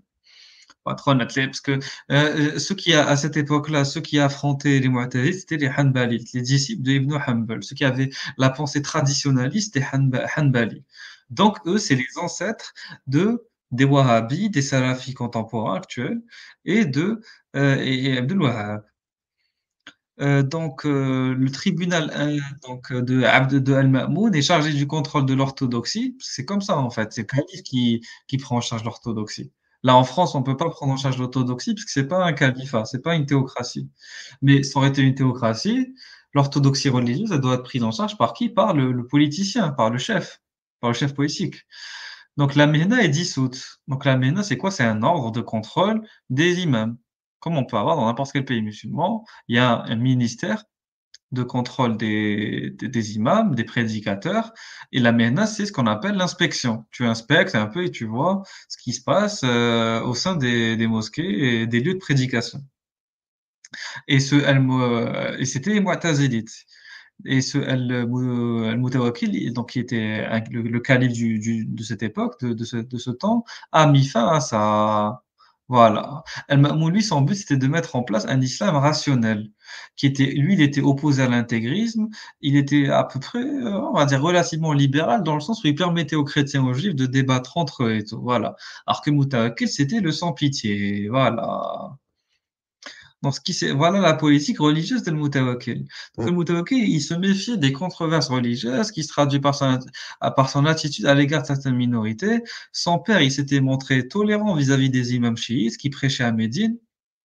Al-Mutawakkil avait au début poursuivi cette politique, mais après, ce qui s'est passé, c'est que face à la réputation de Ali el-Hadi, donc qui est le 10e imam chiite, il a fait quoi? Il s'est senti obligé donc Abdullah ibn Muhammad, qui était le gouverneur de Médine, l'a prévenu. Donc il a prévenu le calife, qui lui suggérait soi-disant un coup d'État. Donc Al-Mutawakkil, il a invité l'imam à Samara, une invitation telle qu'on peut la refuser. Imaginez, t'as un roi qui t'invite, même si tu sais que c'est un traquenard, que c'est un piège, je vais pas te dire non. Donc il l'a invité et donc à Samara, l'imam a été mis en résidence surveillée et espionné. Al-Mutawakkil, après, c'est son successeur qui a peu après sa mort a fait empoisonner l'imam. Voilà. Donc en gros, il a isolé. Il a pris l'imam, il l'a isolé. Il n'a pas laissé là où il était à la base. Donc les actions contre les chiites ne sont pas limitées à la surveillance de Al-Hadi. Al-Mutawakkil a fait raser les tombeaux de Hassan et d'Al-Hussein pour y labourer le sol et y semer du blé. Voilà. Et il menaçait d'emprisonnement les pèlerins qui voulaient visiter les mausolées, excusez-moi, de Karbala. Vous vous rappelez dans le live sur les chiites, j'avais parlé de ce qui s'est passé à Karbala. Allez voir le live sur les chiites. D'un côté, il affichait un grand respect envers les premiers califes, y compris les Omeyyades. C'est pour ça que je vous ai dit, les Omeyyades, c'était l'époque vraiment où on respectait les califes, quitte à presque les adorer en fait. Mais c'était aussi politique, parce qu'il voulait le soutien des Syriens, parce que les Irakiens c'était plus pro-chiites et les Syriens plus pro-sunnites. Tout ça, c'est de la politique. Al-Mutawakkil avait une dévotion personnelle pour l'étude de la Sunna. Voilà. Donc, et lui, il s'en foutait du rationalisme de Al-Ma'mun, son ancêtre. Voilà, parce que lui, par rapport à la question du Coran créé incréé, il adopte la position du Coran incréé. Voilà. Et ce qui s'est passé, c'est que au sujet, par exemple, des dhimmi, Mutawakkil a pris le contre-pied de ses prédécesseurs et a appliqué une politique de discrimination à l'égard des minorités religieuses. En 850, il promulgue un décret imposant aux dhimmi le port d'un signe divers et d'un costume couleur miel, allant jusqu'à exiger que les esclaves de ces dhimmi soient immédiatement identifiés dans les places du marché. Donc non seulement le dhimmi, il doit porter le costume couleur miel, mais même l'esclave du dhimmi. Vous comprenez un peu la folie du mec? Donc même l'esclave doit être identifié, parce qu'il y a une différence entre l'esclave du musulman et l'esclave du dhimmi. Donc ces décrets prévoyaient aussi la destruction de toute église et synagogue construite depuis l'avènement de l'islam. L'avènement de l'islam, c'est quand? C'est à la mort du prophète, on va dire. C'est-à-dire que toutes les églises et les synagogues qui ont été construites depuis 632, faut les détruire. Il se fout de ma gueule. Bon, il a fait confisquer une maison par des chrétiens ou des juifs sur 10. Donc, une maison sur 10, habitée par les chrétiens et les juifs, était confisquée. Il était précisé que si le lieu s'y prêtait, il devait être transformé en mosquée ou sinon rester ouvert. Les autres maisons devraient être identifiées par des images en bois représentant des démons cloués sur la porte. Les décrets stipulaient que les tentes des chrétiens et des juifs ne devaient pas dépasser du niveau du sol, montrant ainsi qu'elles n'étaient pas celles de musulmans. Al-Mutawakkil destitua tous les juifs et les chrétiens qui avaient des responsabilités politiques et administratives. Il interdit aux musulmans de les instruire. Toutes ces règles constituaient un moyen de désigner les infidèles à la vindicte populaire. Voilà. Mais le problème, et comme l'a dit l'article Wikipédia, ils ont raison, en dépit de toutes ces réformes, le règne de Mutawakkil a été considéré comme faisant partie de l'âge d'or des Abbassides. Voilà. Et c'est ça le problème, en fait. C'est que ce mec-là, il fait partie de l'âge d'or. Donc, quand on nous parle de l'âge d'or, faut pas oublier qu'il y a ce mec-là qui était dans le lot. Ok? Ce psychopathe était dans le lot. Après, vous allez me dire, oui, Régulus, t'exagères. Pourquoi tu dis que c'était un taré? C'est un taré? On va voir comment il est mort. Mutawakkil avait écarté son fils aîné Al-Muntasir de la succession et songeait à son second fils Al-Mu'taz. Non seulement Al-Muntasir était l'objet de manque de respect lorsqu'il apparaissait à la cour, mais c'était son frère cadet qui présidait la prière lorsque le calife en était empêché. Un jour où Al-Mutawakkil était ivre, donc déjà voilà, l'ivresse et tout, c'est pas très normal pour un calife musulman. Et en plus, il était obsédé par la couleur jaune. Un mec bizarre qui est obsédé par des couleurs.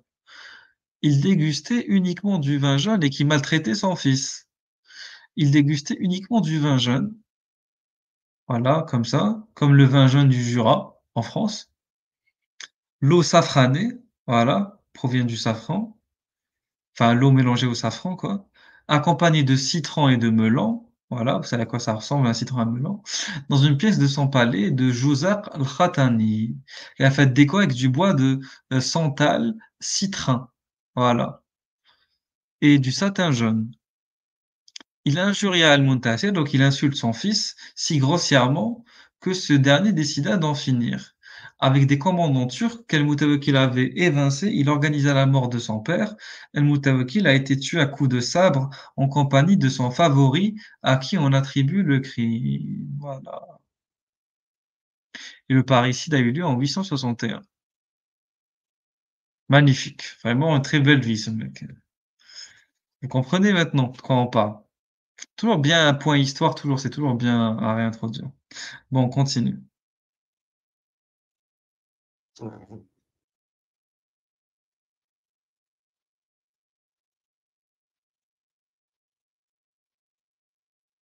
Sa ville suite aux pressions du chef des Bani Khalid, qui était le maître de l'Ahsan al-Ahsan, qui était en fait la province dont dépendait Al-Uyayna.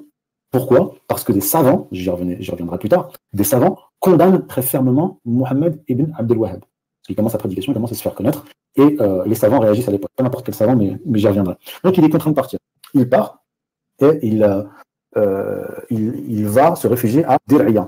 Dir'ia, c'est la commune, la petite ville, petit village, disons, où il y avait, je crois, 35 maisons dans la Médina, qui est dirigée par Mohammed ibn Saoud.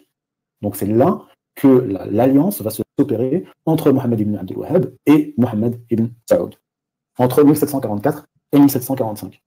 Donc ensemble, ils commencent à se livrer à des destructions et des massacres. Donc en fait, ils partent en guerre, parce qu'en fait, l'objectif de Mohammed ibn Saoud, c'est d'utiliser la date de Mohammed ibn Wahhab pour devenir pour contrôler le Najd de temps, puis ensuite étendre son pouvoir. Mais dans un premier temps, c'est cela son objectif. Donc, il commence à lancer.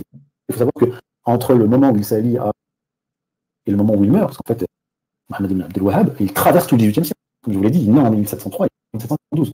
Durant toute cette période, il se passe donc 1745 à presque 50 ans. Et, Alors, Youssef, excuse-moi, mais ça coupe légèrement. Le micro coupe légèrement. Ah oui? Ouais. Je ne sais pas d'où ça vient, mais essaie de bien parler dans le micro pour être excellent. D'accord. Donc, entre 1745 et 1732 jusqu'à sa mort, il se passe presque 50 ans. Et il mène des raids et des batailles sans arrêt. Issam ibn Ahmed dénombre à peu près 800 Donc, il leur faut à peu près 40 ans pour conquérir le Najd. Ça implique des combats, ça implique des massacres. Donc, ils vont perpétrer un certain nombre de massacres. Donc, juste pour vous donner une chronologie, cette alliance va donner naissance à 3 émirats, mais des émirats qui ne sont pas toujours faciles à dater parce qu'à l'époque, il n'y avait pas d'administration, etc. On ne pouvait pas dire que c'était un véritable émirat. Mais en gros, donc 1745, l'année où il y a cette alliance, ce pacte d'alliance, saoudo-wahhabite, jusqu'en 1818. Donc, les Ottomans écrasent cet émirat saoudo-wahhabite. En fait, le fils de Mohammed ibn la suite, et le fils de Mohammed ibn Abdel Wahhab va prendre la suite. C'est-à-dire qu'il y a toujours le chef politique et le chef religieux qui s'accompagnent. En fait, ces 2 lignées vont sur la durée. En fait, 1818, disons, c'est la 2e génération qui est écrasée par les Turcs et les troupes égyptiennes. Ensuite, 1824 à 1810, puis 1932 jusqu'à nos jours, c'est l'Arabie Saoudite que l'on connaît. Donc, je vais quand même vous citer,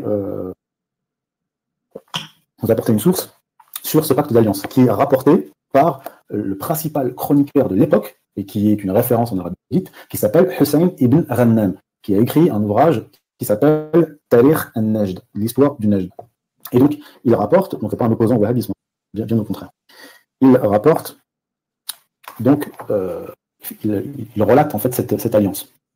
Donc, il écrit, Ibn Ghannam.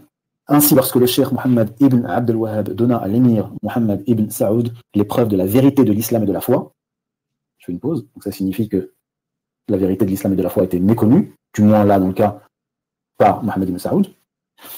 Je continue. Et l'informa de la vanité des gens du Najd et de leurs mensonges basés sur le culte des idoles et des arbres. Donc à l'époque, pour lui, les gens du Najd, ce sont les mouchriquins. Celui-ci dit, ô cheikh, je n'ai aucun doute sur le fait que ce que tu as prêché est la religion d'Allah.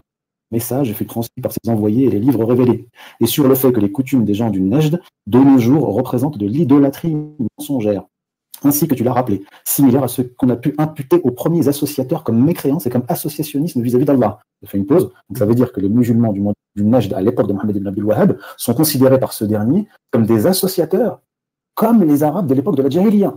Mais est-ce que c'était vrai, Youssef? Est-ce que c'est simplement un commentaire de la part de Mohammed ibn Abdel Wahhab, ou c'était effectivement le cas? Ah, si tous étaient des musulmans, des Non, peut-être polythéistes. pas tous, mais est-ce que sa critique elle était justifiée sur le fait qu'à l'époque il y avait un renouveau du shirk, de l'associationnisme, etc. On peut pas dire qu'il y avait un renouveau du shirk, mais j'y reviendrai plus tard, puis d'un shirk, mais pour être précis sur le plan du droit. Se prosterner devant une tombe, c'est un péché. D'accord? Se prosterner avec l'intention d'adorer la tombe, ça c'est du shirk. Donc, on peut dire que les gens qui faisaient ça, Ah, j'aime bien. T'as vu son fils, ça génial.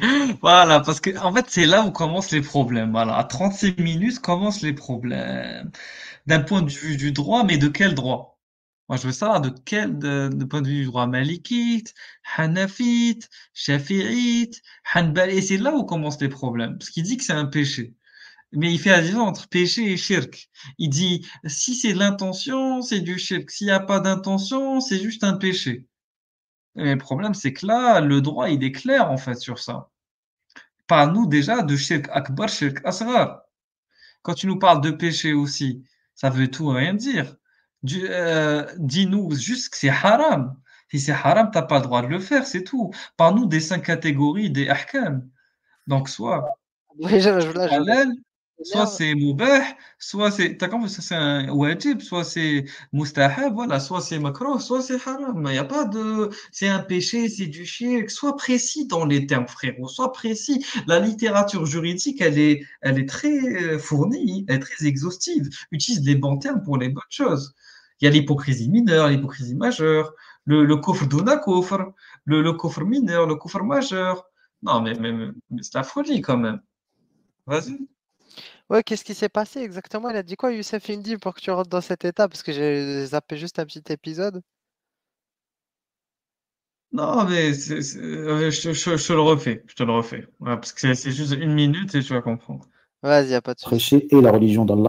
Le message fut transmis par ses envoyés et les livres révélés, et sur le fait que les coutumes des gens du Najd, de nos jours, représentent de l'idolâtrie mensongère, ainsi que tu l'as rappelé, similaire à ce qu'on a pu imputer aux premiers associateurs comme mécréance et comme associationnisme vis-à-vis d'Allah. Je fais une pause, donc ça veut dire que les musulmans du Najd à l'époque de Mohammed ibn Abdel Wahhab sont considérés par ce dernier comme des associateurs, comme les Arabes de l'époque de la Jahiliya. Mais est-ce que c'était vrai, Youssef? Est-ce que c'est simplement un commentaire de la part de Mohammed ibn Abdel Wahhab, ou c'était effectivement le cas? Ah, si tous étaient des musulmans, des Non, peut-être polythéistes. pas tous, mais est-ce que sa critique elle était justifiée sur le fait qu'à l'époque il y avait un renouveau du shirk, de l'associationnisme, etc. On peut pas dire qu'il y avait un renouveau du shirk, mais j'y reviendrai plus tard, puis d'un. d'un shirk, mais pour être précis sur le plan du droit. Se prosterner devant une tombe, c'est un péché. D'accord? Se prosterner avec l'intention d'adorer la tombe, ça c'est du shirk. Donc, on peut. T'as vu, il est pas bien. Il est pas bien. Ben oui, bien Vraiment, il sûr est qu'il pas n'est pas bien. bien, parce que Là, là, il c'est te du sort dribble. l'argument. Ben, c'est du dribble, Mu'tazilite, mec, ça, c'est du dribble vite fait, tu connais. Ah, frérot, ils vont te parler de Nia et de je sais pas quoi, mec. On juge les actes par les intentions, les intentions par les actes, hein? Omar, je sais pas quoi, Scoopy, hein? Mais à chaque fois, c'est la même chose. Parce qu'il est là le cœur du problème. À partir de quel acte fait sortir de l'islam? Est-ce qu'il y a des paroles qui font sortir de l'islam? Bah C'est ça oui. la question. Il manquait des paroles pour sortir de l'islam. Euh, alors, dans les commentaires, Myriam Rabbit, oui, Averroès était considéré comme andalou, parce qu'il vivait en Andalousie. Oui. Alors, on continue. C'est catastrophique. Vraiment, c'est C'est catastrophique. catastrophique, mec. C'est catastrophique. Je pense qu'il va, sur la chaîne, de toute façon, avec Rassoul, on a prévu de faire ça. On va donner des cours de fiqh et on va donner des cours de aqidah. Voilà. Ah là, le niveau, il est On va trop, devoir trop, faire trop, ça. trop low. Parce que le Il niveau est, est pas. il est catastrophique, ya Rabbak. Ah là là. Il me dit là, franchement, bah, on va continuer. Dire que les gens qui faisaient ça, les individus qui faisaient ça, on ne peut pas dire que toute une communauté ou toute une région ou toute la péninsule arabique était tombée dans le shirk. Mais on peut dire un tel, s'il se prosterne devant une tombe, il commet un péché. Mais c'est pas du shirk. Pour que ce soit du shirk, il faut qu'il y ait l'intention d'adorer. D'accord? Ça, c'est juste ça. Attends, mais qu'est-ce qu'il raconte? Non, mais quoi? Qu'est-ce que c'est que ça? Mais c'est de la folie. Quoi, ça, c'est un péché, mais ça devient du shirk s'il avait l'intention. Mais c'est catastrophique. Mais non, mais il se rend compte de ce qu'il dit. Il se rend compte de ce qu'il dit. Ah, j'en ai marre. En plus, il se dit malikite, c'est ça qui me fascine, en fait. Attends. Parce que le problème, c'est. Parce qu'il y a la théorie du droit, il y a usul al-fiqh. Donc, lui, il dit c'est un péché, mais il dit jamais que l'acte est haram. Je suis désolé, mais ça veut rien dire c'est un péché. Ouais, c'est un péché, comme ça, dans l'absolu, un acte est un péché. Mais qu'est-ce que ça implique? Ça veut dire que l'acte en lui-même, c'est quoi son statut? Pour que ça implique un péché, c'est quoi le statut de l'acte? Est-ce que le statut de l'acte, il est halal ou haram déjà? S'il est halal, est-ce qu'il est obligatoire? Est-ce qu'il est makro? Est-ce qu'il est mubah?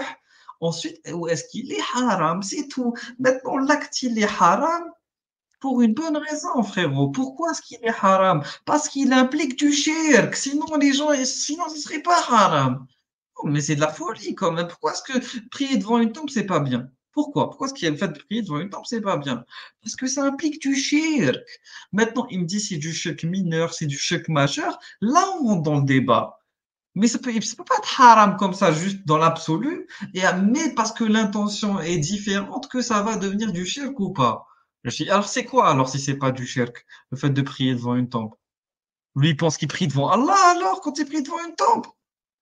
Ah, c'est de la folie quand même. Il connaît des conditions. Je sais pas, est-ce que tu connais Youssef Indy, les conditions de la validation de la salette dans le droit malikite, par exemple?